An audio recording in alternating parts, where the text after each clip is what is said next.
Okay, so moving on with the topics in the course. Right now we're going to get into the physiological web. So we spend a lot of time going over the neurology, neurochemistry, and neuroendocrinology of mood disorders.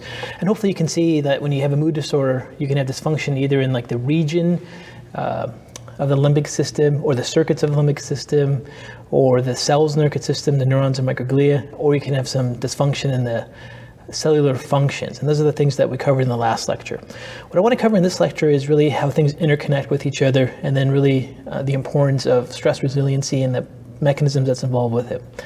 What you don't want to do is you don't want to have any individual protocol for any kind of mood disorder. You really want to understand the concepts, the pathophysiology of these mechanisms, and then how to interrelate. And the most important thing to always do when you develop a treatment plan is to really figure out what type of interventions are going to have the greatest impact in other systems.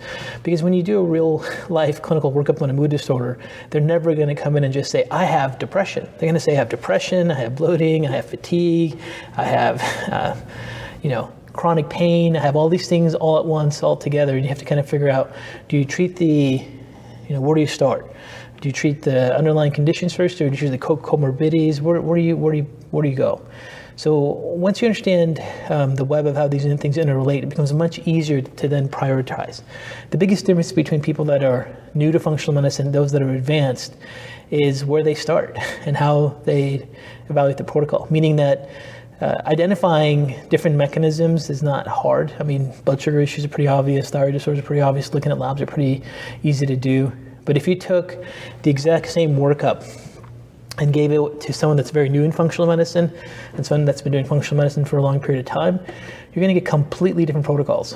And part of the reason will be the one that has more experience has understood the web of these interconnections greater, and then they're able to do protocols that are going to hit multiple pathways to have the best effect. And that is really the biggest difference between new and advanced functional medicine people. Now, yesterday we brought up a point of, when you look at some mood disorders are really easy to identify and manage. Like if someone comes in with a mood disorder, you find out, they're just hypothyroid or have Hashimoto's, no one's done anything for that. I mean, that's pretty obvious that can make a big difference. And if someone has, for example, severe vitamin D deficiency and they have recent onset of depression, and it's not like chronic major depressive disorder, sometimes just vitamin D may really make a big difference for them. And those are things that are pretty easy to take care of, right? The ones that are easy to respond to interventions. And then there's definitely those that have chronic conditions.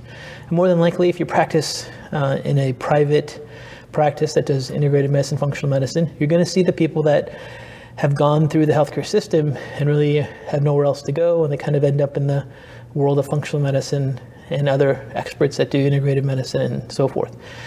But what you have to remember is, what do you do?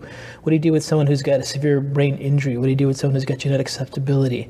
And one of the things that we talked about is you can always optimize neurochemistry and stress resilience. And by the way, if you don't know where to start, always start with stress resiliency. And this is one of the biggest takeaways. So these 5 things will have the greatest impact on impacting the limbic system more than anything else. So physical exercise and cognitive activity, sleep and getting proper sleep and having normal circadian rhythms, blood sugar stability, anti-inflammatory functions, and microbiome health. Okay, so these 5 things have a huge impact on the ability to attain homeostasis. These mechanisms have far-reaching effects on limbic circuits, neurons, microglia, cellular function pathways. And if you really look at these functions, these really become part of the web. So when you look at dysglycemia, dysglycemia will impact hormone imbalances, dysglycemia will impact stress physiology, dysglycemia will impact systemic inflammation, dysglycemia will impact the microbiome, or you can start at the microbiome. Microbiome will definitely impact systemic inflammation and stress physiology and blood sugar management and hormone imbalances. And we're going to talk about those mechanisms in this lecture. So the focus is to really look at these different interconnections and then see how they work into a web. And then these different interconnections then impact limbic regions, circuits, neurons, neuroglia, neurochemistry. They're all impacted dramatically by these major priorities. And when it comes to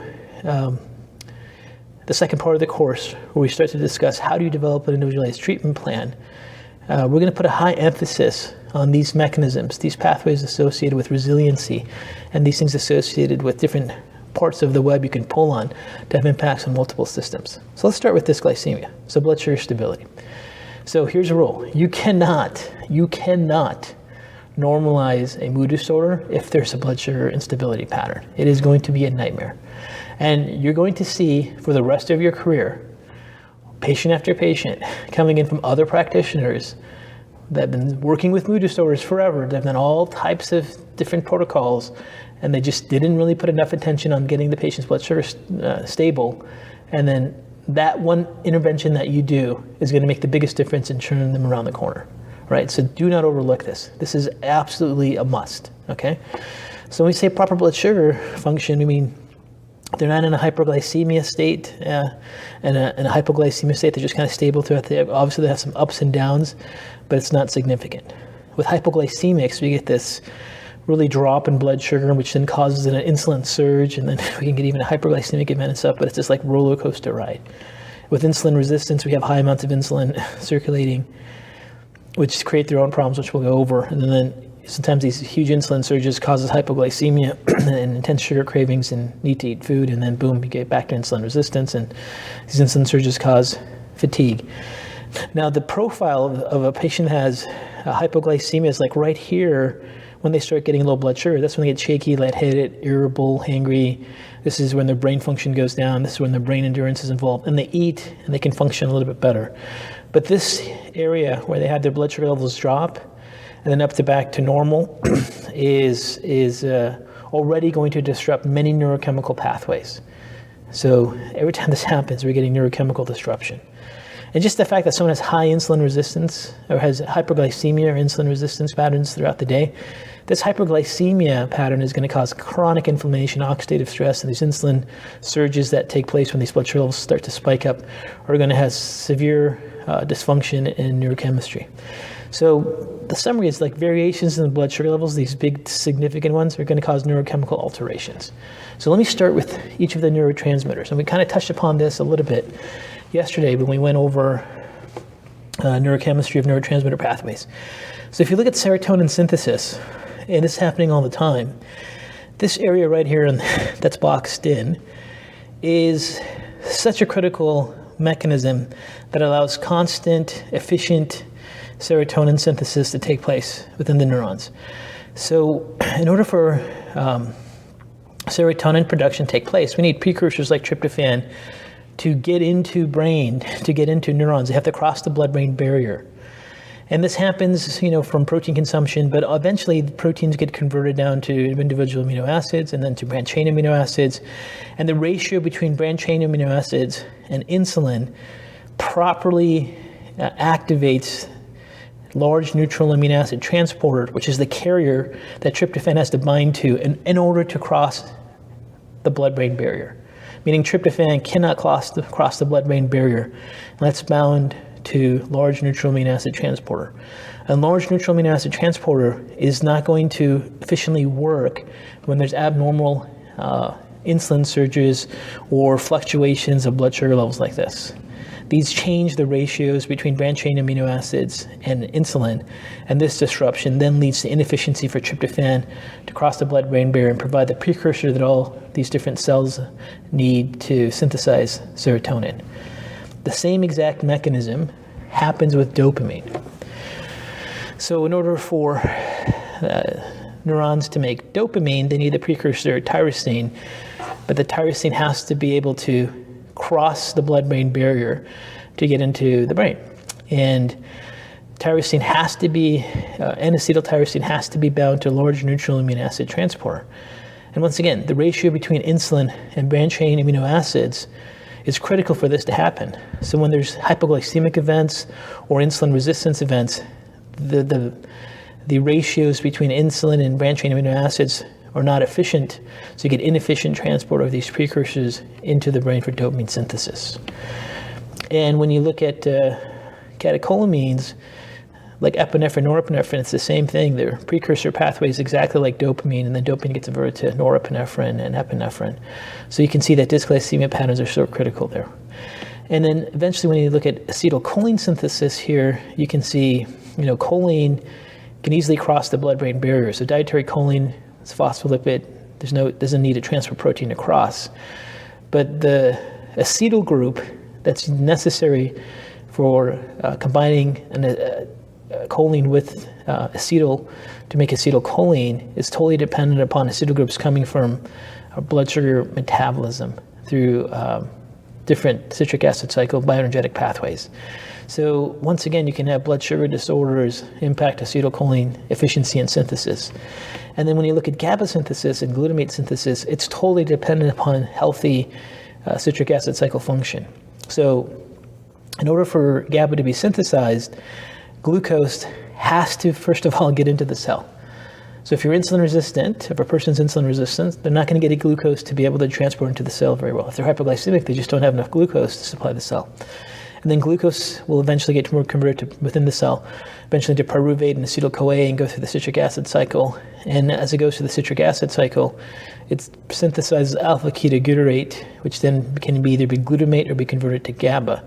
And this is called the GABA shunt. This is the GABA shunt pathway.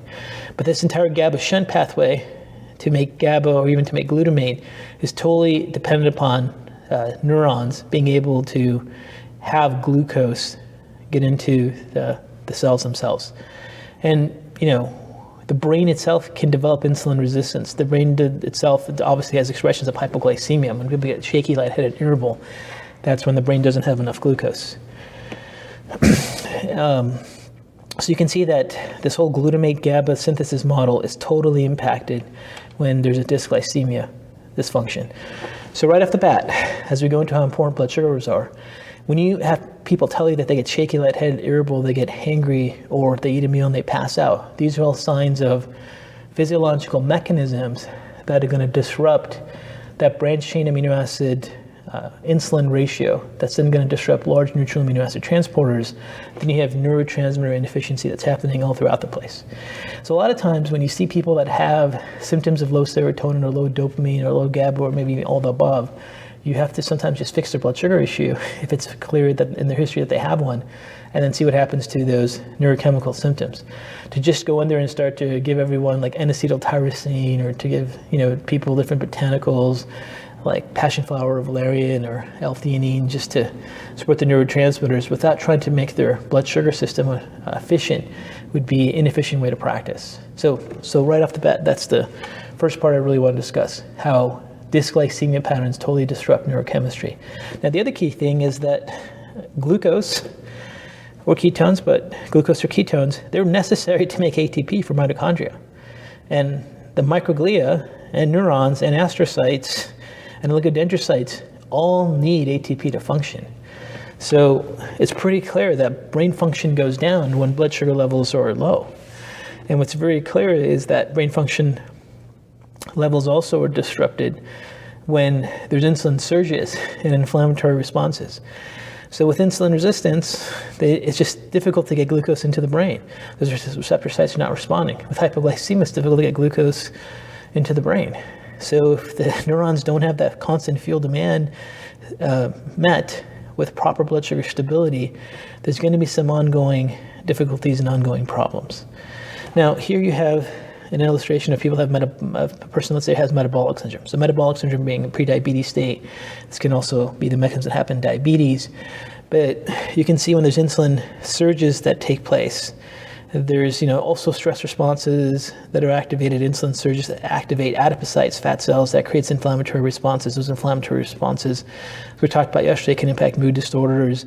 These insulin pathways can cause glycation and cause tight junction breakdowns. You get leaky gut, dysbiosis. They can disrupt male hormone and Phe hormone metabolism. Insulin surges in females will activate 1720 lyase and increase testosterone. Elevated testosterone is going to totally disrupt neurochemical function of serotonin and dopamine. Insulin surges in males are going to increase estrogen. There's going to be some impact on sensitizing serotonin receptors and dysregulating dopamine receptors. All these things impact mood disorders. So you can see how significant metabolic syndrome vicious cycles are to neurophysiology. And then here we have another illustration of insulin resistance. And insulin resistance, for example, glucose above 115, biggest symptom being fatigue after meals, is going to really impact mitochondrial function. So there'll be decreased glucose uptake in the cells. There's less acetyl-CoA for the mitochondria, so the mitochondria is not functioning, which means brain cells are not functioning. That can definitely cause mood disorders and brain fatigue, and even promote neurodegeneration. And then insulin resistance is going to promote inflammatory reactions, reactive oxygen species. That's going to make mitochondria oxidative phosphorylation pathways inefficient. It's also going to reduce mitochondrial biogenesis. And chronic insulin resistance is going to just change the cellular function of limbic circuits, where these mood disorders become much more prominent. So this may be a really underlying factor to go after. Now, then you get into the main symptoms that you need to be aware of. And this is a diagram that we've used through several different Krasner courses. But it's really important to understand what a person's blood sugar stability symptoms are throughout the day. So the best question to clinically ask is, how do you feel after you eat? This is a common question we ask. And the ideal response is no fatigue or change of energy after meals. That's normal. If a person feels energy after meals, you suspect hypoglycemia. If they get tired after meals, you suspect insulin resistance. And these are the other symptoms that typically occur with normal hypoglycemia and insulin resistance. When people have normal glucose responses, they wake up with energy, they feel rested, they wake up with an appetite, they have hunger between meals, but no sugar cravings, no change in function between meals.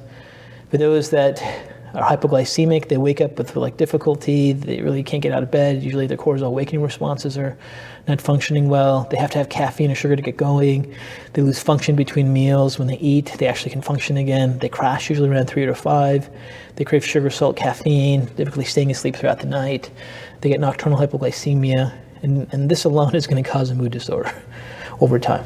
So this is important. And people have insulin resistance.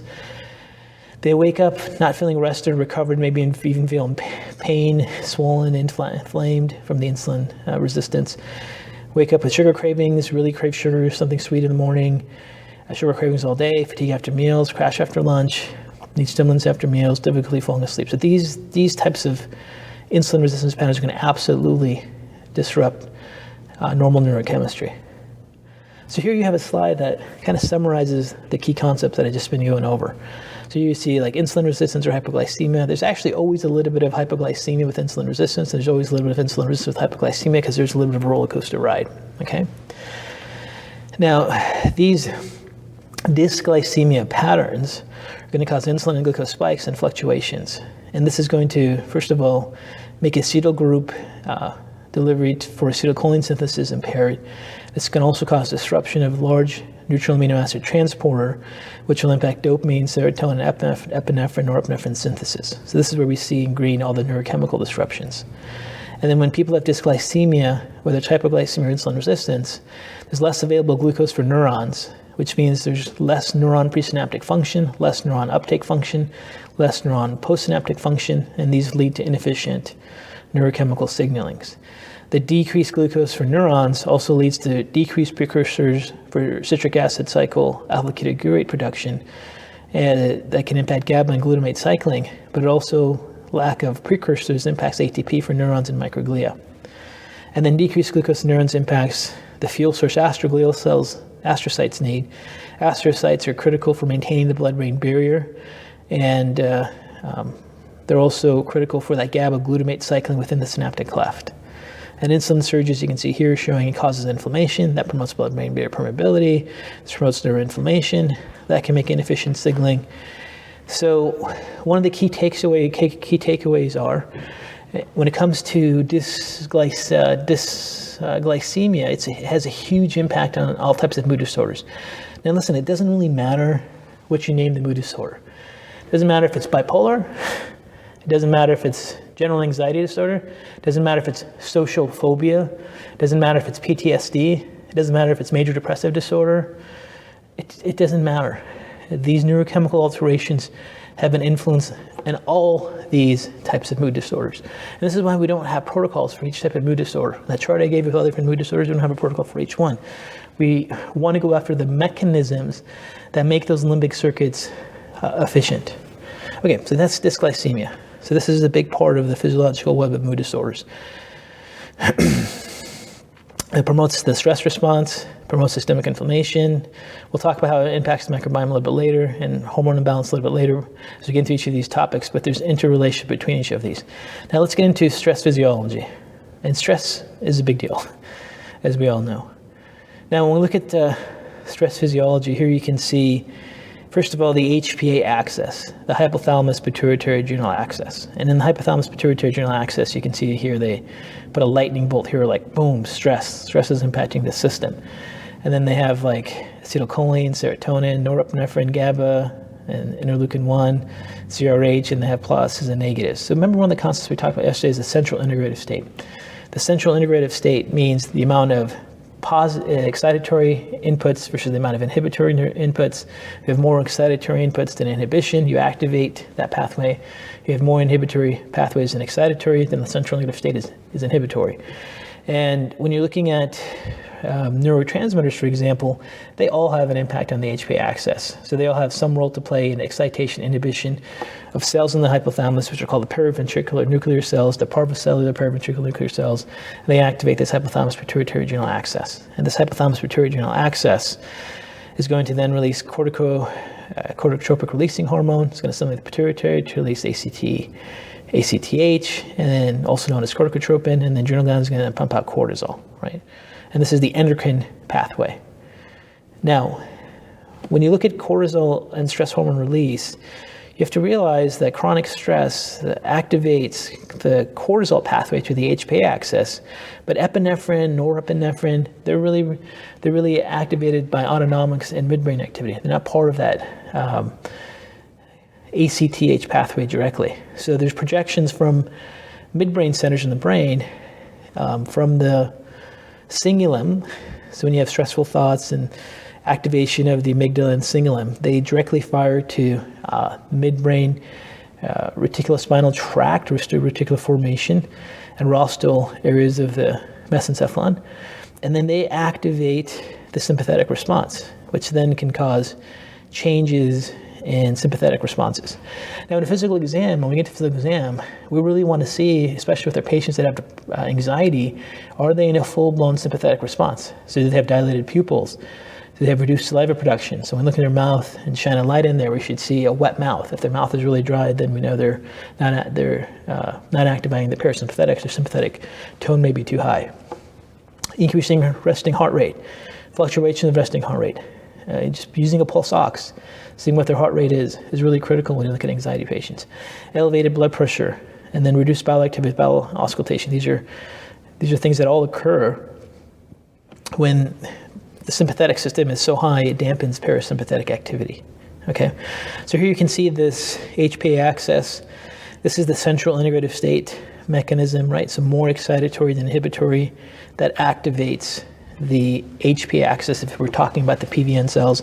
So here you see the illustration of the hypothalamic periventricular nuclear cells, much more excitation than inhibition, and this shifts them towards sodium equilibrium potentials.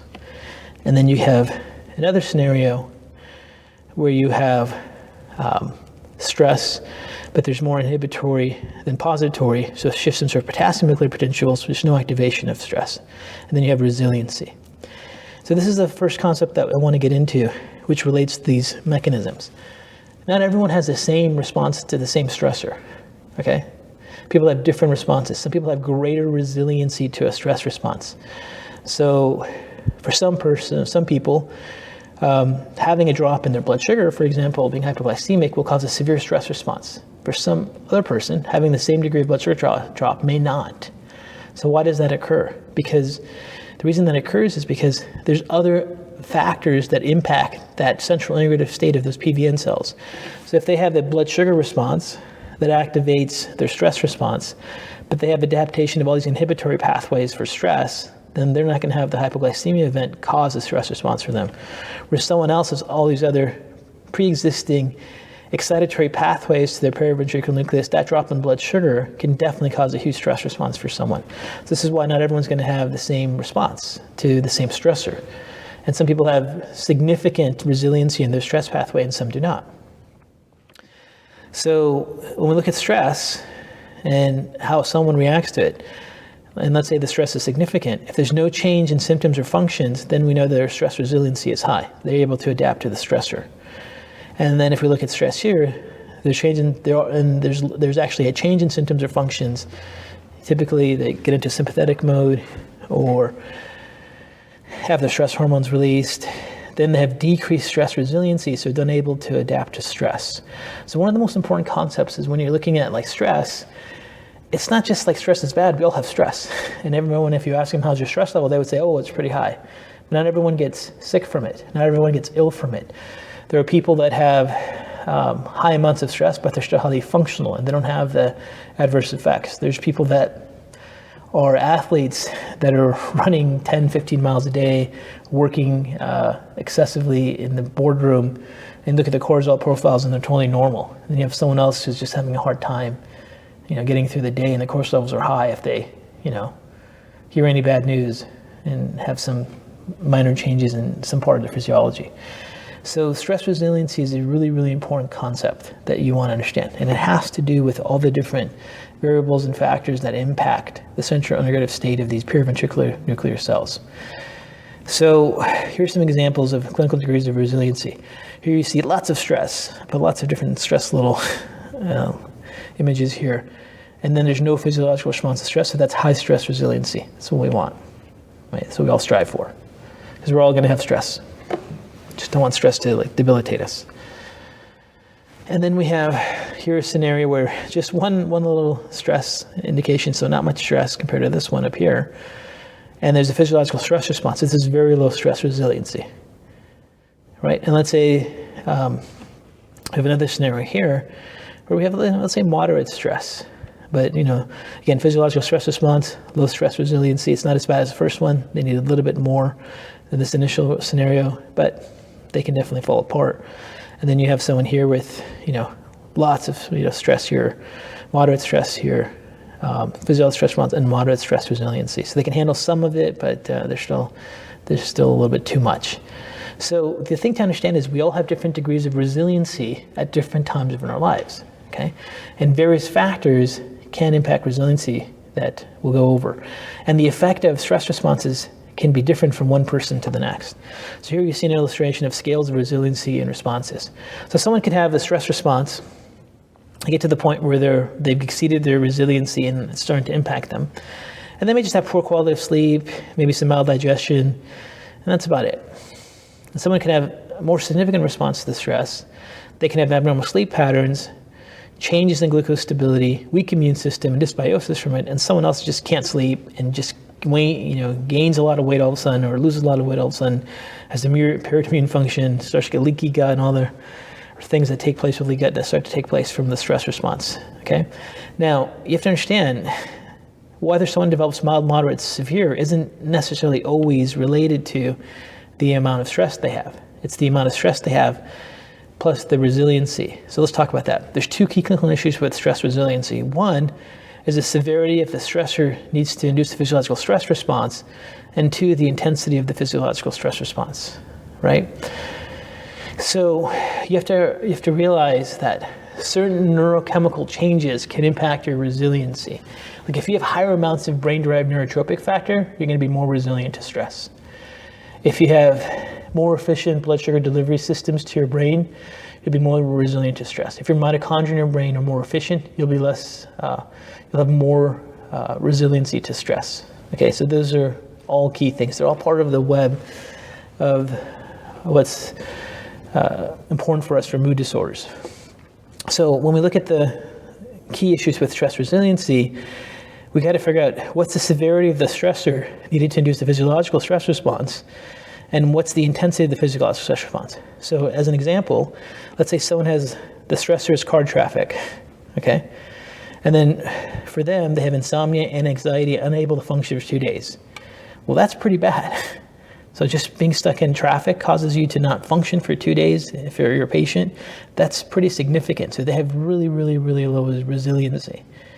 And that lets us know that their stress pathways and their stress resiliency is one of the key things that we have to address, because once they get into a stress response, like all neurochemical pathways get totally disrupted, okay? Here's a second example. Patient has a stressor. Maybe it's just a drop in their blood sugar. They've got to eat. They have poor quality of sleep and bloating for a day. That's still pretty significant. You shouldn't have those take place just because your blood sugar dropped, throughout the day. And then another stressor. Argument with coworkers, increased sugar cravings, weight gain, insomnia. These are all reduced resiliency to stress.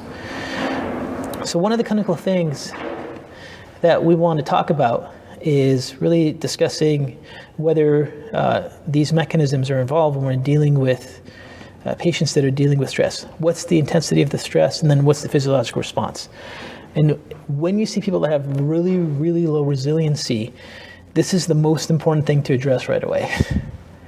Physical exercise, sleep and circadian rhythm, blood sugar control, anti-inflammatory functions, microbiome health, those are essential.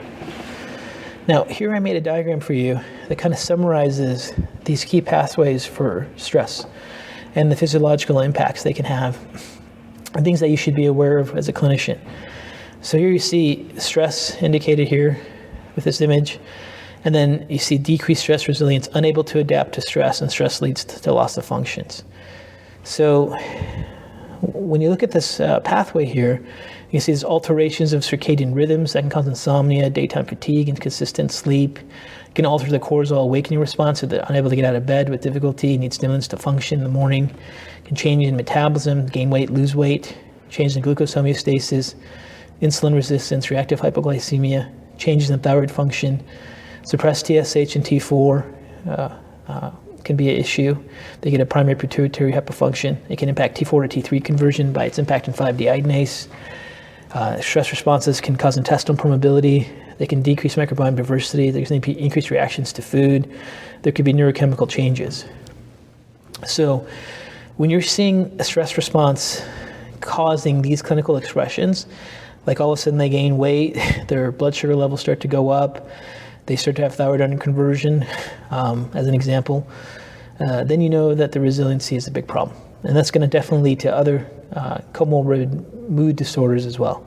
Or you can have another scenario where someone has a stress response and they really have a hard time getting out of bed in the morning. They start to get intestinal permeability, start reacting to foods, and that could be their expressions of it. So you always want to look at this stress mechanism and any kind of mood disorder and the resiliency to stress, okay? Now here you can see impact of stress pathophysiology. It's like a vicious cycle, because the more stress you have, and as you lose circadian rhythms and develop this glycemia and inflammation and alter metabolism from these cortisol elevations and these epinephrine, norepinephrine spikes, that then leads to less stress resiliency, because these stress responses lead to lack of sleep, lack of exercise, dysglycemia and inflammation, microbiome disruption, and then you get a greater pathophysiological stress response, greater loss of resiliency, and this whole vicious cycle starts to take place. So this is something you have to break this cycle of and pull patients out of it.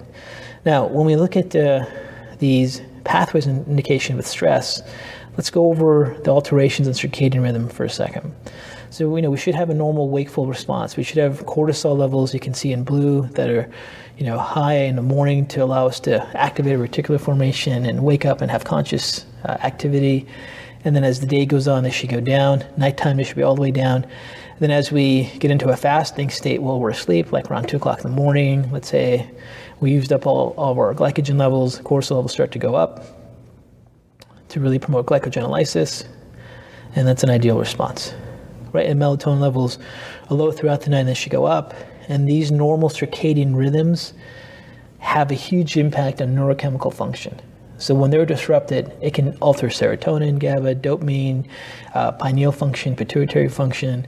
So we definitely want to have people have normal responses to not only, we want people to have normal circadian rhythms so they don't have any disruption of the neurochemistry. Now here you can see a diagram, and it says non-adaptive stress response, meaning they don't have enough stress resiliency. So that activates the adrenals. For some people, it causes low cortisol and hypoglycemia symptoms. For some people, loss of stress resiliency causes their cortisol levels to go up, which increases sensitivity to catecholamines and increases the reticular activating system. And with high cortisol people, you see inability to fall asleep from these mechanisms. And for hypoglycemia people, what you'll typically see is, their low cortisol pattern doesn't give them enough precursors they need to break down glucose to glycogen, so the catecholamine system comes in to compensate. They could get this nocturnal hypoglycemia pattern. Or if they just don't eat enough glucose to supply themselves with enough glycogen throughout their sleep, you can see here, then you can get these shifts that are taking place. Inability to stay asleep, inability to fall asleep, those are all things that can have a factor there. And then when people have difficulty falling asleep, this could be a big clue to you that their stress resiliency pathways are abnormal. And part of that vicious cycle could be just psychological stress or just their uncontrolled metabolic syndrome or diabetes. Sometimes people have brain injuries that really impact their ability to shut off their reticular activating system, or they have these vestibular cerebellar issues where they feel like they're moving and falling all the time, so their stress responses are really, really high. So in order for you to fall asleep, you have to have suppression of the reticular activating system. So this is where some of these brain injuries do come in with people that have mood disorders. Now, if someone has difficulty staying asleep, they're waking up every 2 to 4 hours after going to sleep, wake up with anxiety, have racing heartbeat, have trembling or shaking, then the possibility is nocturnal hypoglycemia. So the pancreas isn't able to produce enough glucagon to compensate. They have impaired adrenal function. They have lack of glycogen because they're not eating enough glucose throughout the day. And that must be part of the reason that they're not able to sleep. If they're not able to sleep, they can't rebuild their resiliency. They're stuck in that vicious cycle. And if they have lost their resiliency, they can be prone to nocturnal hypoglycemia. And then here you can see someone has a brain injury or kind of vestibular disorder, that can be a problem, or some types of severe metabolic diseases can also impact sleep function as well. But it's so critical for them to have proper sleep and have consistent sleep, many hours of sleep in order to fix a mood disorder. And when people lose their resilience, they get stuck in that vicious cycle that we talked about. So the next important thing to talk about is this cortisol awakening response. This is critical. Especially for depression, the ability to get the brain to activate its cortisol response and turn on the reticular activating system and alertness of the frontal lobe to function throughout the rest of the day. And the cortisol awakening response is an increase of approximately 50% of cortisol levels during the first 23 minutes of awakening. So here you can see a cortisol awakening response should go up by 50% from the time that they're awakened. And when people have abnormal cortisol awakening response, they have difficult time getting up in the morning, they need to have coffee or nicotine to function, no appetite in the morning, no motivation in the morning, lowest energy throughout the day. And you can measure the cortisol awakening response. When we get into evaluation, we'll talk about testing the cortisol awakening response with some people, especially those that have really hard time getting out in the morning and then end up with depression and can't function until they start to move. So for some people that have depression, they can't get up and they can't function all day. But if they finally get up and start to activate and move, then their depression is much better. They can get through the day. But on days they don't have to work or do anything and have this constant need to get up, they'll just be depressed all day and stay in bed. So a lot of times this has to do with this inefficient cortisol awakening response. Then we have changes in metabolism, gaining weight or losing weight, or insulin resistance or hypoglycemia that take place when there's loss of resiliency here. So here you can see in this diagram, non-adaptive stress, meaning they don't have the resiliency anymore, so there's adrenal activation. And for some people, when this happens, their cortisol levels go down, and then they get hypoglycemic, and they get fatigue between meals and they get energy after eating. And usually these hypoglycemics tend to lose weight or lose muscle when this pattern happens. And people that are under stress responses, if their cortisol levels go up, they get this insulin resistance and they have high blood glucose and fatigue after eating, and they basically gain weight after those mechanisms. So we can't see the stress response promote the hypoglycemia and potential muscle mass loss, or cause high cortisol, which leads to insulin resistance, hyperglycemia, and then lead to these blood sugar fluctuations and insulin resistance metabolic syndrome patterns, prediabetes patterns, and also weight gain. And some stress responses, patients can go either way. And then as we get into changes in the thyroid function, it's really important to know when people have non-adapted stress, the elevations of cortisol have the ability to suppress TSH. And if you see TSH levels, let's say below 1.8 if you're using the US standards. And this is so critical, and also that the total T4 is low, both of those factors together, then there could be a secondary hypothyroidism, primary pituitary function. Now remember, everyone that's taking thyroid replacement is going to have a suppressed TSH, and a lot of people have TSHs that are functional below 1.8. So in order to actually have a pituitary pattern, you don't just look at TSH alone. You have to look at suppressed TSH and low total T4 levels. You can just use the lab range for that. You don't have to go into a functional range. But a true pituitary pattern, pituitary hypofunction pattern, secondary hypothyroid pattern, you see the low TSH, low T4. That's with significant non-adapted stress responses, total loss of resiliency. And then the other thing that can happen with stress responses is the high cortisol can downregulate 5-deiodinase that can lead to decreased T3, increased reverse T3. So they have thyroid symptoms, but they're not hypothyroid. Because remember, hypothyroidism is diagnosed with high TSH.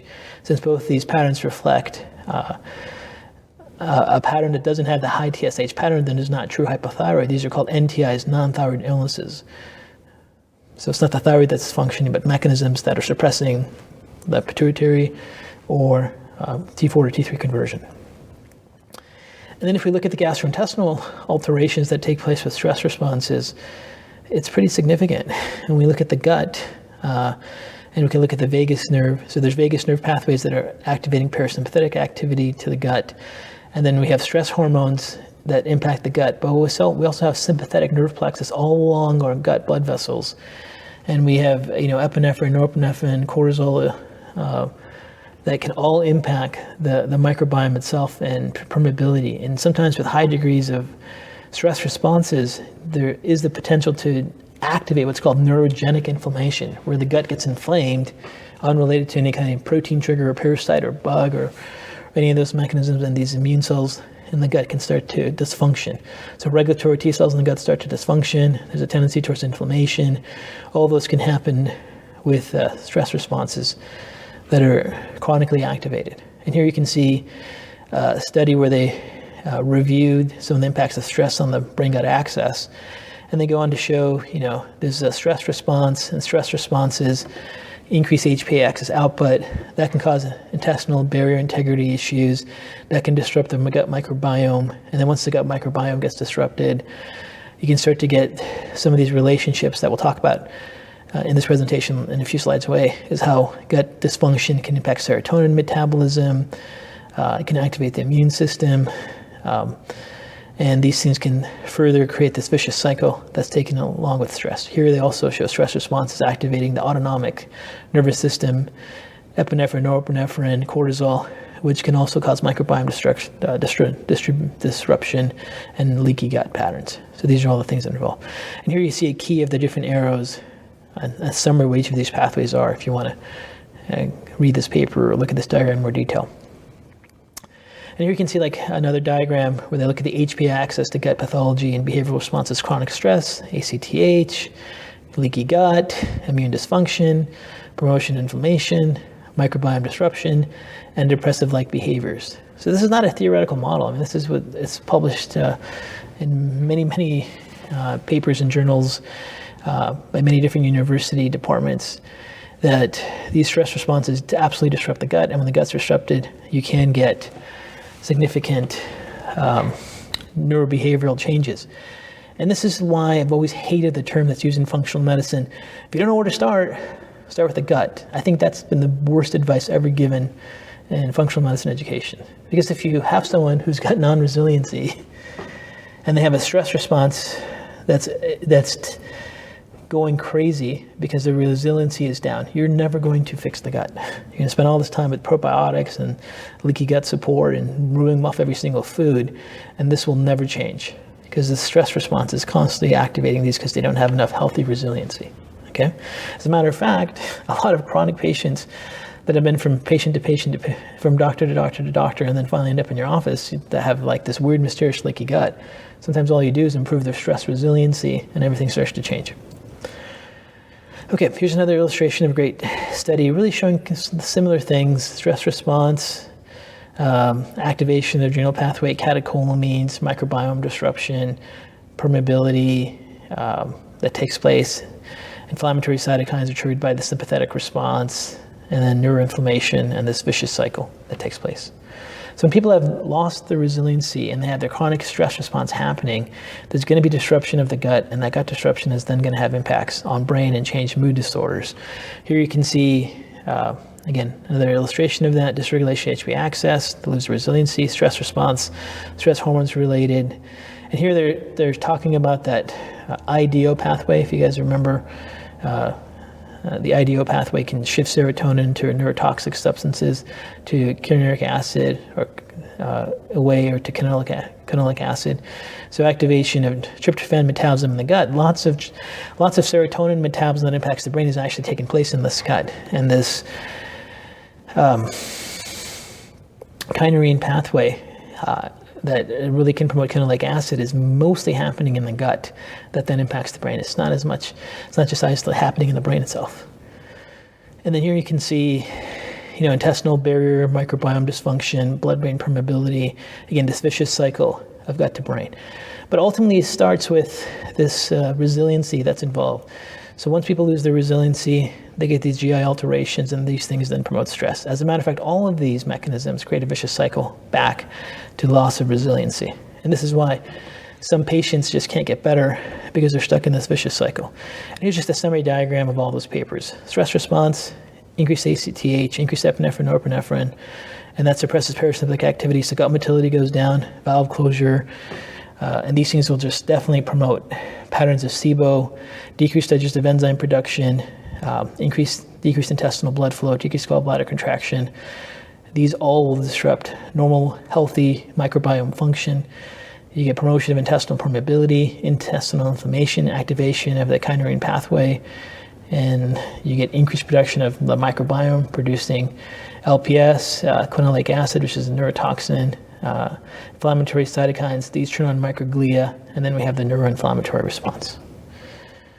So these different alterations from stress all eventually lead to these different types of mood disorders that really have an impact on how we function. Now here you can see another summary diagram. So here you see a loss of limbic emotional activation causing a stress response, or physiological activation. Now when we think of stress response, it's not always emotional. Overtraining, constant drops in blood sugar, acute injury, these things all activate the stress response. The stress response releases IL-6, TNF, alpha, IL-1 from immune cells. This causes hypothalamic activation that turns on the periventricular nucleus of the hypothalamus towards a excitatory central integrative state. Epinephrine, norepinephrine, cortisol levels go up. And there's also chemokine receptor activation in the brain, which then turns microglias into the inflammatory M1 pathway, causes astrocytes to have synaptic dysregulation, increased glutamate, neurochemical changes, serotonin, dopamine, and these all impact brain plasticity. Now, what's really important to understand is that there's shared cytokines for active immune responses in the HPA activation. So when you look at the two main drivers of acute response from the immune system to kick in, like an infection, or some kind of an active inflammatory response, or we look at a stress response that's emotional or even physiological, they both activate and increase IL-6 and IL-1. And IL-6 and IL-1 is going to activate the PVN cells in the hypothalamus and cause that stress physiology to take place. And then IL-6 and IL-1 activate the immune response systemically and cause microglial activation. So they're kind of really all part of the same process. And here you can see an illustration from a study where they showed these IL-1, IL-6, TNF-alpha levels during acute stress response activate microglia and astrocytes. And then with chronic stress and depression, it gets much more severe, and they have greater neuroinflammation and greater alteration of neurotransmitters and inflammatory responses. And this was a paper that was studied. It was a paper that was a review paper of the neuroimmune system and neurobiology of depression. And they showed the stress-induced changes that take place. And they really showed that microglial activation gets prone into an inflammatory state during stress responses. And even in the bone marrow, that we get changes in how monocytes and lymphocytes and red blood cells are synthesized and produced that really increase their shift into a pro-inflammatory state. And here you can see an illustration of astrocyte changes in depressed brain. And when you see this, you can see like stress hormones like glucocorticoids play this huge role. These chronic glucocorticoid changes decrease the function of astrocytes, so they're not able to produce as much S100B and glial fibric acidic proteins, and their aquaporin 4 levels become dysfunctional. The glutamate transporters become dysfunctional. And here's a summary chart of all the things that happen to astrocytes. Remember, astrocytes control the blood-brain barrier, but they also help with that synaptic cleft. So normally these astrocytes release neurotropic factors. So when you look at growth factors being released to support plasticity, which is the main area of dysfunction that's theorized to take place in depression and mood disorders, these pathways are all disrupted with inflammation and high stress. Neuron synapse integrity, this downstream regulation gene is disrupted, glutamate activity is disrupted, you get neuroinflammation. So we know that these relationships have been studied in publications, and these stress responses also impact the bone marrow we discussed. So they are pretty significant. Now, I put together this slide here just to show you that if you ever see like mood disorders and someone has like low total red blood cells, normocytic normochromic anemia, which is a sign of chronic inflammation, they may have no signs of infection. That could be really an inflammatory response, or they could have infection with normocytic normochromic anemias. Or if you ever see normal white blood cells and low lymphocytes, or abnormal T and B cell panel with a mood disorder, you definitely want to consider some of these immune-related mechanisms that can be causing chronic stress. Okay. So these stress pathways that are not adapted and have resiliency are directly linked to multiple pathways associated with anxiety itself. Remember, once these disruptive limbic pathways get activated, for some people it's going to hit their amygdala more, or their suppressive pathways for the amygdala more, so they get anxiety. For some people, they'll have their prefrontal cortex more, and they'll have depression. For some people, they'll have both. They have anxiety and depression, and those are the things that take place. So remember, there's this vicious cycle that takes place with stress physiology, but really we all have some stress. It's when we lose resiliency. We lose resiliency when we don't sleep well, we don't have enough exercise, we don't have blood sugar levels stable, we have inflammation, we don't have microbiome balance, and then this activates the stress response as we lose resiliency, and then as we lose resiliency, we end up with loss of circadian rhythms and blood sugar issues and inflammation. So this is the vicious cycle that we need to break out of. And then when we get into treatment, we'll talk about using this resiliency model to improve those outcomes as well. And then there's also nutritional adaptogens that can be used during these mechanisms as well. So those are the key things that I really wanted to cover with stress physiology. So if you just stabilize someone's blood sugar, you can see that it has an influence on stress physiology. And if you impact stress physiology, it has an input on dysglycemia. And if you do both, you're starting to really impact the web in a very beneficial way. Now, if we move along down the web, then we can get into the microbiome.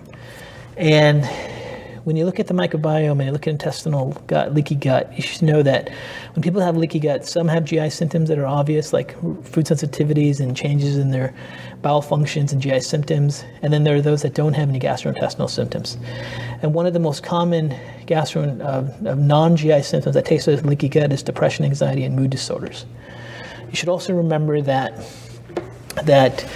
disruption of the gut barrier is linked to disruption of the blood-brain barrier. That usually when you have one, you have the other. And then when you look at the proteins of the gut barrier, lung barrier, they're both occludin and zonulin. This is a paper that we published, the World Journal of Gastroenterology. We looked at fluctuations in zonulin levels. And one of the things that we were able to do is find a very high association between leaky gut and leaky blood-brain barrier proteins. So it was in our study, we really made some emphasis, like if you have one, you most likely have the other as well. There's a high degree of association with that. And this is another paper that was published where they found really high correlations between intestinal barrier permeability and blood-brain barrier permeability. Now, when you look at leaky gut, remember there's different types of leaky gut. There's paracellular leaky gut, where the actual junctions between the microvilli are disrupted and things get through this way. And then there's transcellular leaky gut, where particles actually get through injured microvilli and they get through those pathways as well. And here you can see, for example, transcellular pathways where the actual lining of the gut is completely destroyed and particles can get through. You can see paracellular where the tight junctions are broken, and then you can see some microvillus atrophy. And then here's just a chart that goes into all the different mechanisms for leaky gut. Now we go into this in great detail on the Crosby Institute gastrointestinal disorder course we did. I'm not going to go into all that as well here, we just don't have the time for it. But the concepts are, when people develop leaky gut, the biggest concern, especially for a mood disorder, is that they get endotoxemia. So let's talk about that. Now, leaky gut is its own thing, but when people have dysbiosis, dysbiotic bacteria can release gram-negative lipopolysaccharides that then get through the gut lining and they get into the bloodstream, and this is called endotoxemia. And these particles are called lipopolysaccharides. So when we have people that have, let's say, paracellular permeability, or they have transcellular permeability, the key thing is, do they have LPS into their systemic circulation, or do they not have it? The worst scenario is not just leaky gut, that's paracellular, transcellular, but when the paracellular intestinal permeability or transcellular permeability causes this endotoxemia event. And this inflammatory intestinal permeability model with dysbiosis really can cause significant neuroinflammation and cause significant mood change disorders. Here you can see a study where they took healthy individuals, did an MRI of their brain, and they basically injected them with LPS. Here's their baseline brain activity. It's all green, and boom, this is all neuroinflammation. This is all microglial activation that takes place just from a little bit of LPS into their bloodstream. And this is what happens with people that have leaky gut with high amounts of LPS. And in this study they go and say, we imaged human healthy subjects with a PET scan before and after administration of LPS and potent immune activator. LPS produced a marked increase in brain microglial activation and peripheral inflammatory cytokines and self-reported sickness symptoms. Sickness symptoms is severe depression. They can't get out of bed, they can't think, they can't focus, they can't function. They have no motivation to do anything. They need excessive amounts of sleep. So that's caused with LPS. And yesterday I showed you this study where they did the same type of thing. They took glial cells in the brain and then they exposed them to LPS, and these microglial cells start to get activated and they start to get primed and they get into this chronic inflammatory state. Now, lots of papers have linked leaky gut with depression. So you can look at these papers when you have time. They're also in your course materials. But there's a strong relationship with leaky gut, intestinal permeability, and depression, and even anxiety. And intestinal permeability absolutely can trigger bipolar disorder because it's an inflammatory-based pathway. So that's one of the key things between the gut relationship, is this leaky gut connection. The leaky gut connection is always much worse when there's endotoxemia. Now, if we move on here, we can see some of the research that's done on the microbiome with people that have mood disorders. And there's very clear indications of difference in the microbiome between those that have mood disorders and those that do not. So, and this is a paper that was published called Alter Gut Microbiome Profile in Patients with Generalized Anxiety Disorder. And they go on to say that close relationships have recently been established between gut microbiome and some mental disorders. Here, we performed a systemic comparative analysis of the gut microbiome patient with generalized anxiety disorder and healthy controls. And then compared with healthy controls, we found markedly decreased microbial richness and diversity, distinct metagenomic composition with reduced short-chain fatty acid producing bacteria and overgrowth of bacteria. And here you can see healthy, this is the sample of the phylogenetic diversity of the microbiome in healthy, which is green subjects, and those that have general anxiety disorder. So take a look at this outcome here. Look at healthy green diversity versus those with general anxiety disorder. So there's clear lack of diversity in those that have generalized anxiety disorder in that study. And they've also found the same types of shifts and changes, loss of diversity in the gut, loss of richness with those that have depression. So anything that makes the gut unhealthy, and we talk about a model called the north to south model in the gastrointestinal course, where you have to digest, assimilate, have healthy barrier function, have healthy dietary lifestyle factors that improve microbiome diversity. All of those things can make a huge impact on mood. So we can't ignore the gut, but we can't just focus on the gut when it comes to mood disorders. Now, there's an entire new field in mood disorders called psychobiotics. And this is where they're looking at the relationship between healthy gut bacteria, or just use the term gut bacteria, because as more and more research gets published, the term healthy and unhealthy bacteria start to become, gray, not so much black and white. So this was a study where they looked at the timeline, and really in 2000, they started to look at the gut-brain axis more in the peer-reviewed literature, and then probiotic uses, and they started to see that probiotics can sometimes change mood, and then they started to label some of the things psychobiotics, and then since then they're really trying to figure out which bacterial species or these so-called psychobiotics can have an impact on mood disorders and psychiatric disorders. And they've done all types of different studies in vitro in rats and mice, and now in humans. They're looking at behavioral tests with different probiotics and changes in biological markers and imaging and MRI with biological markers. And they're seeing, different probiotics improve everything from stress to more severe neurological disorders. And here you can see, some of the theories of what's happening, this mode of action, meaning that, there's inputs from the gut, like quinolaic acid, quinuric acid, melatonin from these inflammatory serotonin IDO pathways. Vagus nerve is bidirectional. There's acetylcholine, noradrenaline, dopamine, GABA, serotonin that's synthesized in the brain, but also some of these neurotransmitters from the gut also can cross into the brain, especially via the vagus.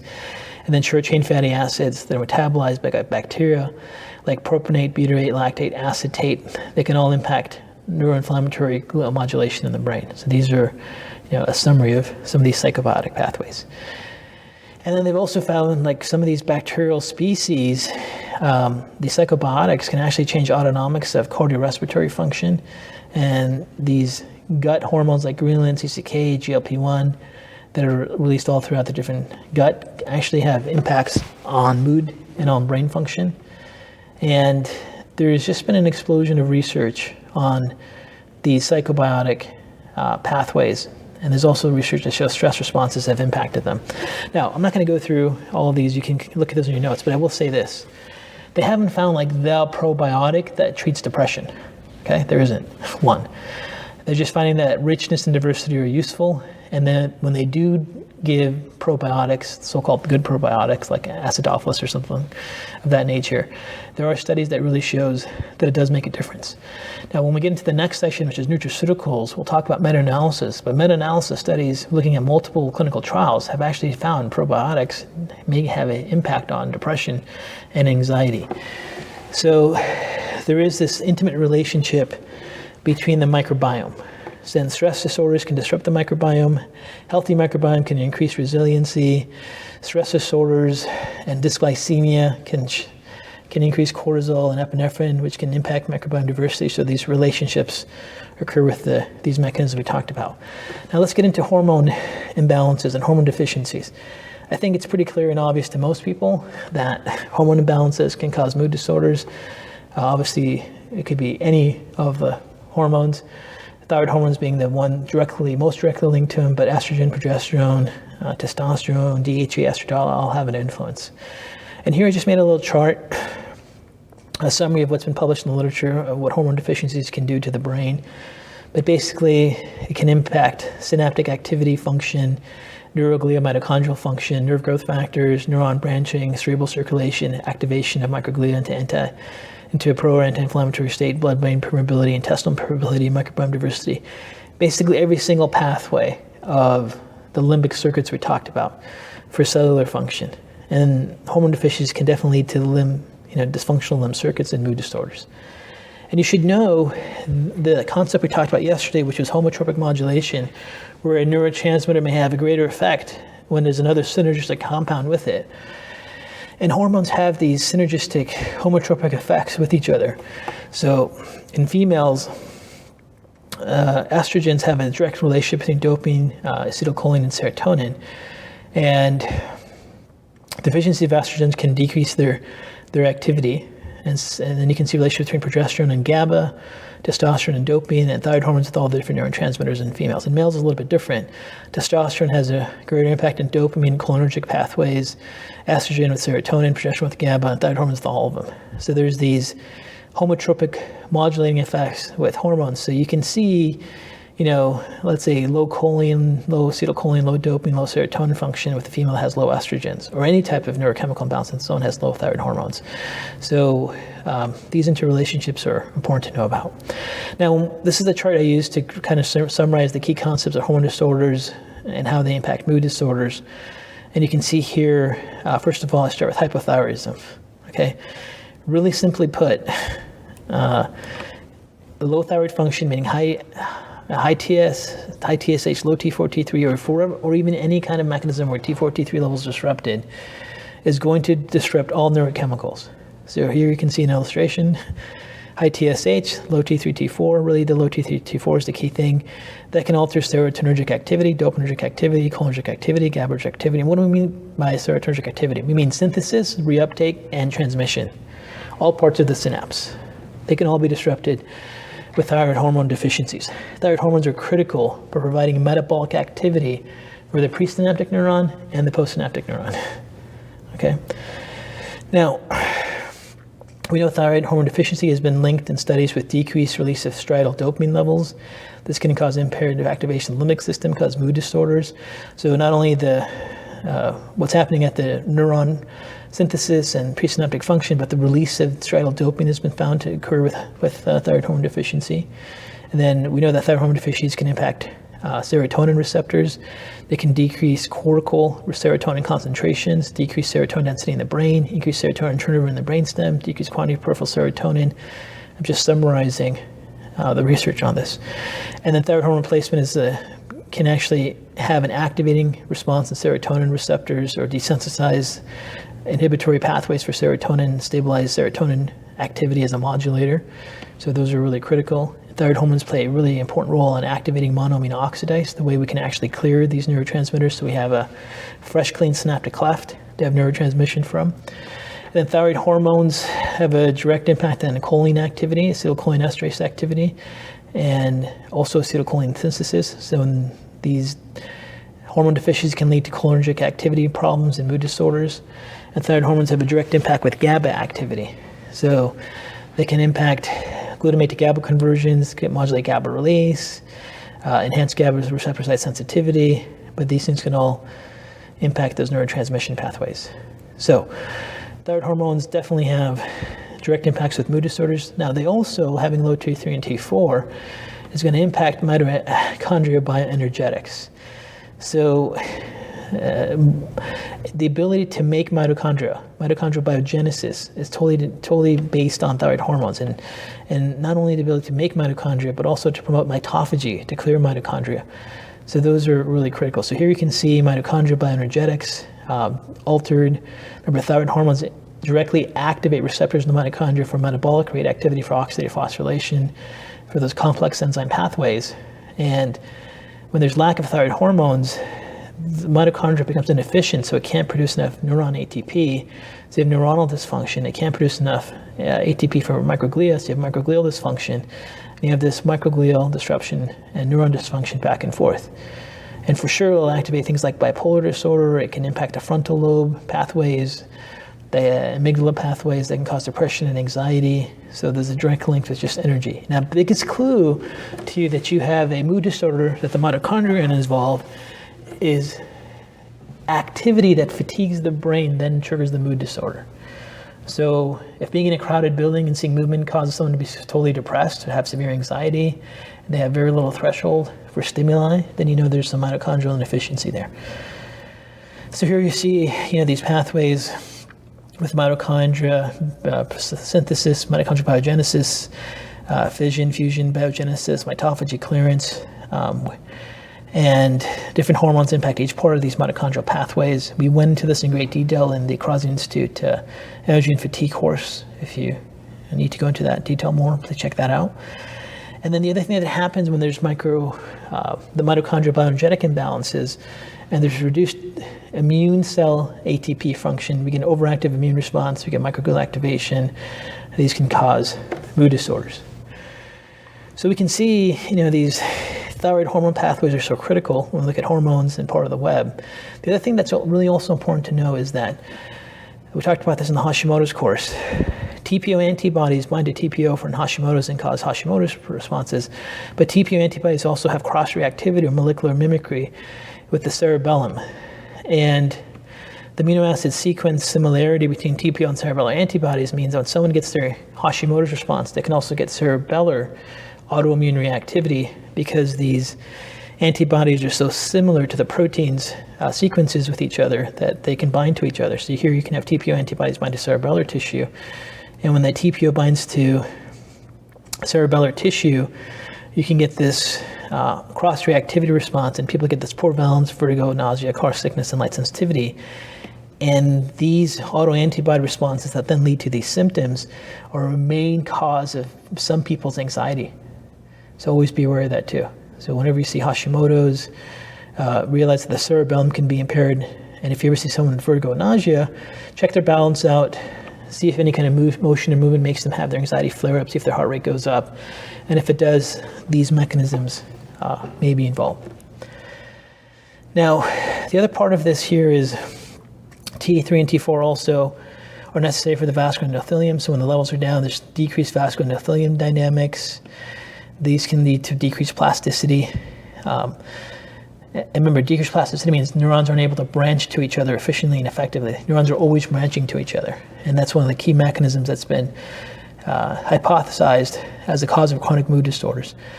BDNF, neuron growth factors are depressed with low T3 and T4. That also impacts plasticity pathways. And then with low T3 and T4, Treg functions imbalanced.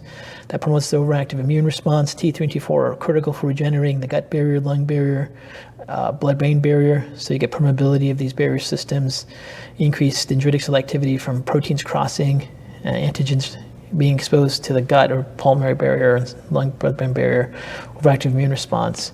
So you can see thyroid hormones impact so many different systems. And this is why, like, if someone has a thyroid hormone deficiency and you try 5-HTP, nothing's really going to happen. If someone has, a mood disorder and you try to, provide them with, like, I don't know, the special type of methylfolate alone, because you find that they have a methylfolate polymorphism, or you do a genetic profile and start giving nutrients for each genetic issue, it's not going to reverse any of these. So these are their own critical independent mechanisms. So that's, so far we talked about hypothyroid. Let me shift into female hormones. And remember, with female hormones, we have a menstrual cycle, and a menstrual cycle, we have one step that triggers the next step, that triggers the next step, that triggers the next step. We talk about this in the infertility course in greater detail. But when you look at this normal response of the menstrual cycle, we know that estrogen and progesterone levels have to drop to stimulate FSH release. FSH stimulates follicles to release estrogens. Estradiol peak stimulates the LH surge. LH activity activates corpus luteum to produce progesterone. So here you can see estrogen and progesterone levels drop. These levels drop. That stimulates the FSH levels to be released. FSH release stimulates the follicles to release estrogens. So you can see estrogen output come out. Estradiol levels peak. And then estradiol levels peak, then cause ovulation and LH surge to occur. And then estradiol peak stimulates the LH surge, ovulation takes place, and those are the normal cycles. And testosterone is pretty consistent throughout most of the cycle itself. Now, you have to realize that when you look at female hormone balances, one of the most common causes of abnormal menstrual cycles and mood disorders is this PCOS pattern. So here you can see hypoglycemia, insulin resistance to cause insulin surges. Insulin is going to activate 1720 lines, so the thickle cells of the ovaries. It's going to cause cysts to produce much more testosterone.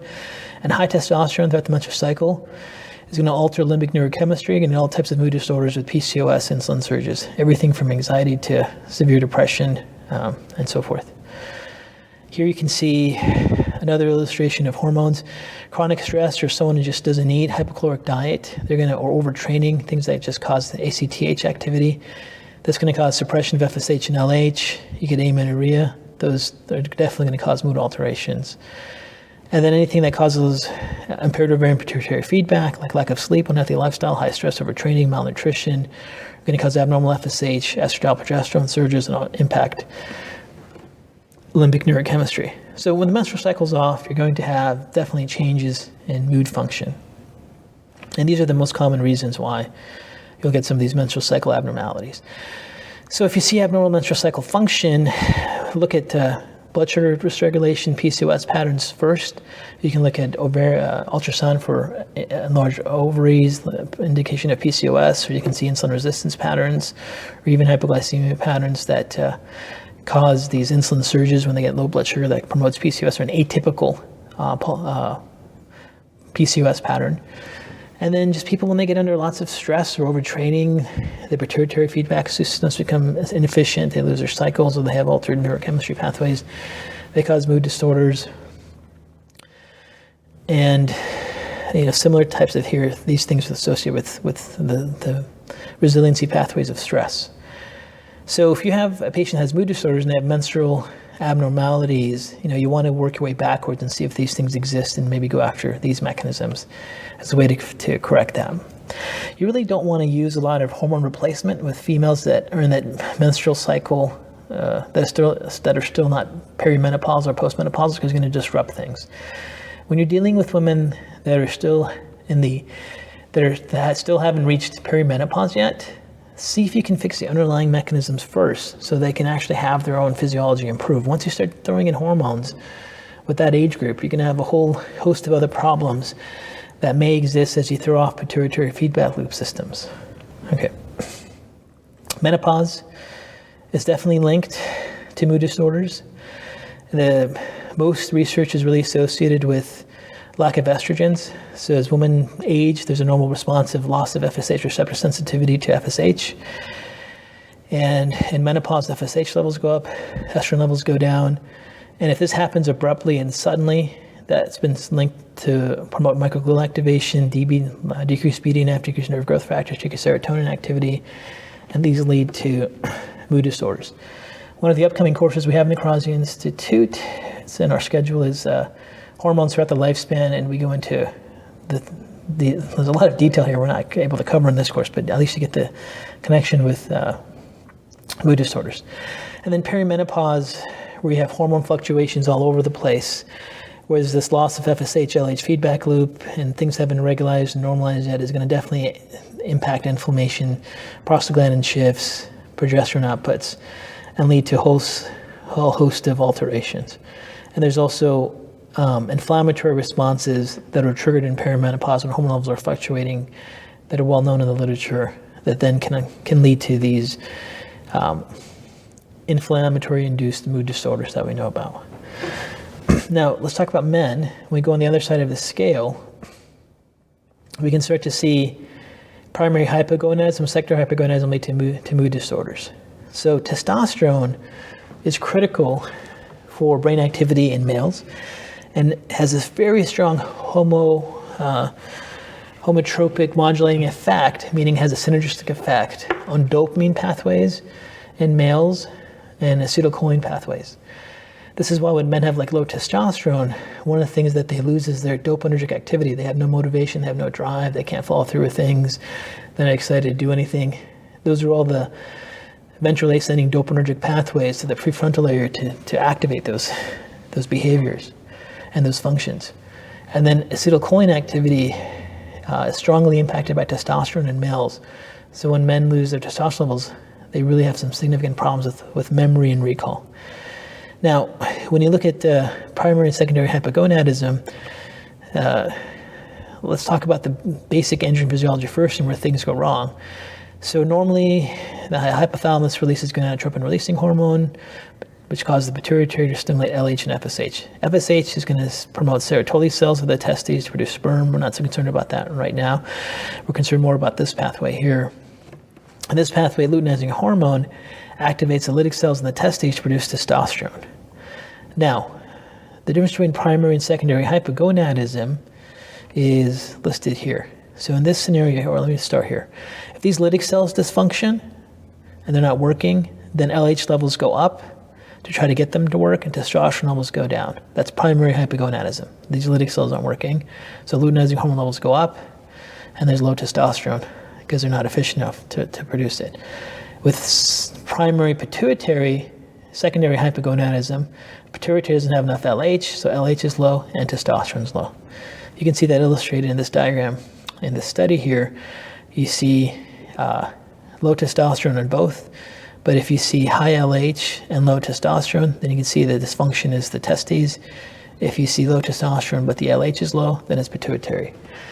And you know, with many men, when they get their testing done for their hormones, they only get their testosterone checked. They don't have their luteinizing hormone levels checked. So they never actually get diagnosed whether they have primary or secondary hypogonadism. Chronic stress responses, loss of resiliency to stress, can definitely cause secondary hypogonadism. So that's something that you should definitely be aware of. Okay. And when men develop these secondary or primary hypogonadisms, that can definitely cause mood-related disorders. So here you can see some of the main mechanisms that take place here. So first of all, you see low testosterone, high LH. This is an example, let's say, of primary hypogonadism. And by the way, the number one cause why men have low testosterone is because of inflammation, oxidative stress. These Leydig cells in the testes have virtually no antioxidant system protection. They're extremely sensitive to inflammation. So when men get severely inflamed, these cells are injured, and these cells can revive. They're constantly regenerating on a daily basis. So you can have someone's inflammation, oxidative stress levels go down, and they can start to make their own testosterone. But in really acute inflammatory states or lots of, let's say, chemical toxic exposure with oxidative stress, you can get injury to these cells and get low testosterone patterns. But in any case, if someone has low testosterone patterns, right away dopamine activity, cholinergic activity are impacted because they have this homotropic modulation. So we see memory and cognitive function disorders. And then with the low dopamine, you can see motivation, lack of motivation, depression. You can see microglial activation, neuroinflammatory responses. And then with low testosterone, plasticity function goes down, nerve growth factor goes down, vascular tone goes down, cerebral blood flow goes down. So you have all these types of mood disorders. So you definitely want to address these in men. And then as we move in from aromatization, from primary secondary hypogonadism, another key phenomenon that happens with men that can cause mood disorders from a hormone perspective is that the aromatase enzyme, the hormone that converts DHEA and androstenedione into estrogens, becomes upregulated. So things like IL-6, that's driven by a non-adaptive stress response or by chronic immune activation, inflammation, upregulate this aromatase pathway. So what happens also is insulin surges, insulin resistance upregulate this aromatase pathway, and men start to convert to testosterone to estrogen. And that's another key issue. So chronic inflammation, chronic stress activation because loss of stress resiliency increases the conversion of testosterone and estradiol to estrogen. So men end up with an abnormal testosterone to estrogen ratio. They may actually even have normal testosterone levels, but they have much, much, much higher levels of estrogen. So the ratio is off. That promotes further insulin resistance. But when men start to have elevated estrogen patterns, you start to see all types of mood disorder type patterns. And it basically makes men extremely sensitive, and their serotonin pathways get very, very active. So they become very concerned about all types of taste, color, smells, behaviors, emotions, and these things are really common to see. You can literally see men crying for the first time they never haven't. They're getting very emotional. They watch movies and they're crying like they never had before. It's a pattern that's new for the patient. That's most characteristic. Some men are just more sensitive. But if a person all of a sudden becomes much more sensitive and the personality changes, you definitely want to consider this aromatization pathway. Now, with high estrogens, when this aromatase pathway is activated by chronic insulin resistance or loss of resiliency, stress response to chronic inflammation, and they're converting the testosterone to estrogens, this elevated estrogen then also causes increased production of sex hormone binding globulin. And this increased production of sex hormone binding globulin then causes the free fraction levels of testosterone to go down. So and these levels that go down with the free fraction levels may not impact total testosterone. It could be low, normal, or just totally normal testosterone levels, total testosterone levels. That's the protein bound versus free. But free fraction levels can go down, estrogen levels can go up. There's diminished receptor site activity with testosterone, and you can get all types of mood disorders from that as well. And then with some men, as they get older, this 5-alpha reductase pathway gets activated. The main characteristic of high DHT in hair follicles, they start to get lots of hair loss, and DHT pathways being activated, impacting prostate cells, cause prostate hyperplasia growth, so they get BPH, and they start to have prostate hypertrophy symptoms associated with hair loss. This DHT pathway can be very active, and DHT is about 8 to 10 times more potent than testosterone, and when it gets really active for a chronic period of time, it actually leads to DHT receptor resistance, and then that can throw off neurochemical activities as well. It's not the most significant part of andropause connections to male hormones, but it's another part of the picture. The main one is going to be primary hypogonadism due to chronic inflammation that impact testicular cells and aromatization pathways. Then the last part of this web is the systemic inflammatory response, right? So anything that causes systemic inflammation is basically going to cause neuroinflammation, right? So here you can see a diagram that shows all the things that take place, neuron inflammation, pro-inflammatory cytokines, microglia is disrupted, these inflammasomes are activated, and neurotransmitter pathways are disrupted. This is the chart I made that summarizes where things go wrong when the brain's inflamed. Now, what you have to remember is systemic inflammation equals neuroinflammation. Now, if the blood-brain barrier is breaking, then neuroinflammation is easier to develop from systemic inflammation. Also, if microglial cells are primed, then it takes very little systemic inflammation to cause a lot of neuroinflammation. But ultimately, when neuroinflammation takes place, these are all the different structures that get impacted. So neuroinflammation is going to cause mitochondrial uncoupling, decreased ATP for neurons, neuron functions, loss of neuron or glial endurance, decreased nerve conductance, activate the kynurenine pathway, activate microglia, astrocyte dysfunction, blood-brain barrier permeability. And this is a study that we went over, but it really shows that ultimately it impacts his neurotransmission levels, synaptic uptake, synaptic clearance, synaptic plasticity all get impacted. And with neuroinflammation, the key thing is the nerve signal itself is slower. So you can see a nerve signal, and then when there's inflammation, it's just reduced. So inflammation causes reduced nerve conduction velocities. And the main thing that people have is brain fog. They just have a brain that just doesn't fire as well as they used to. It's just slower. They can't find words. That's an indication of sometimes neuroinflammation. Now remember, with these pathways in the brain, you have these microglial cells. And microglial cells can be expressed to M1, which is pro-inflammatory, which is what systemic inflammation activates.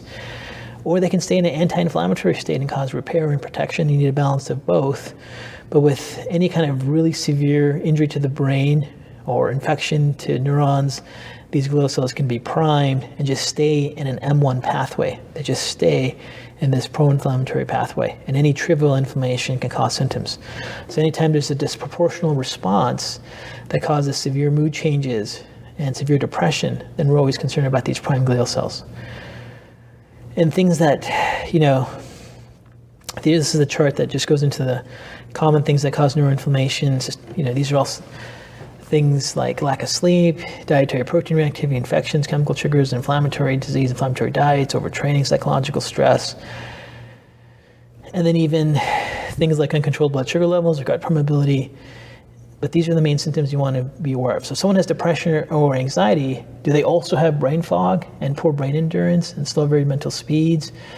And if they do, you suspect a neuroinflammatory component. Now, neuroinflammatory components almost always shut down the mitochondria. That's why you see poor brain endurance. So you typically see brain inflammation and symptoms of lack of endurance with mitochondrial impairment together. And then you can kind of get a clue of how severe it is. So someone that, for example, has gluten sensitivity, they eat gluten and they just get hazy thoughts and recall and brain fog throughout the day. The brain endurance is not as efficient. They get tired for various things throughout the day much sooner. They need to take naps. Whereas someone else can go into full-blown depression and need many, many hours of sleep to function. And that's like a more severe response. And for some people that have severe priming, they can get delirium, for example, that changes with prime glial cells. With very elderly patients, like bladder infections, they cause delirium, or lung infections. They get a lung infection or bladder infection. The family members think they have a stroke, but it's really just prime glial cells from the infection that's causing it. So those are things to be aware of. And then this is just the diagram that shows, with normal brain glial cells, there's peripheral inflammation, and they may have no symptoms, a little bit of brain fog or slight exacerbation of pre-existing depression or anxiety. But what you're really worried about are these prime glial cells. So they have the same peripheral inflammatory trigger, but now that turns on to severe depression, activation of anxiety, activation of bipolar patterns, significant loss of brain cognitive, sensory, autonomic, motor function, recurrence of brain injury symptoms. So maybe they had a brain injury symptom, had dizziness, now their dizziness comes back. Maybe they had a brain injury symptom, had tinnitus, now that comes back. So these are all red flags. In summary, you can't treat it all. You got to treat the priorities. When we look at mood disorders, these are the mechanisms that all impact each other and have the greatest impact on unwinding those limbic circuits. So this is what we call the physiological web of mood disorders.